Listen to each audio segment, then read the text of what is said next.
আর্থারাইটিসের কারণে যাদের হাত ঝিনঝিন করে, গাঁঠে গাঁঠে ব্যথা করে বা একটু ভারী জিনিস তুলতে গেলে হাতে যেন জোর পাচ্ছ না, এরকম সমস্যায় ভুগছো, তারা এই এক্সারসাইজগুলো অবশ্যই করবে। নাম্বার 1 হচ্ছে হাতটাকে মুঠো করব টাইট করে, আবার ওপেন করব, মুঠো করব, ওপেন করব। এভাবে 5 বার বা 10 বার নয়, পুরো ঘড়ি ধরে 5 মিনিট করতে হবে। প্রত্যেকটা এক্সারসাইজে 5 মিনিট টাইম দিতে হবে, তবে কিন্তু তোমরা ভালো ফল পাবে। 2 নাম্বার এক্সারসাইজে আসছি। বুড়ো আঙুল দিয়ে প্রত্যেকটা আঙুলে মুঠোটা করে বুড়ো আঙুল দিয়ে চেপে থাকবো।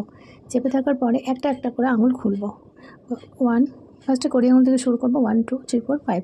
এভাবে 5টা আঙুল আস্তে আস্তে খুলবো। ফার্স্টে চেপে ধরে রাখবো, তারপর একটা একটা করে আঙুল খুলবো। 3 নাম্বার এক্সারসাইজে আসছি।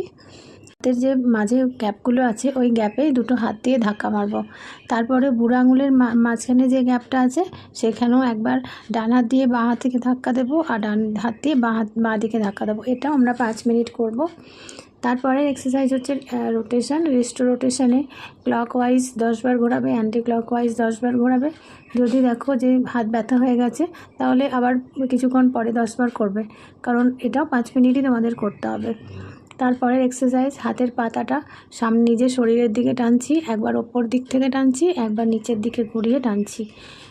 এইভাবে আমরা 4 নাম্বারটা করব। এর পরের এক্সারসাইজ হচ্ছে হাতটা লক করে নেব। হাতটা লক করে নিয়ে এভাবে তালি বাজানোর মতন ধাক্কা দেব।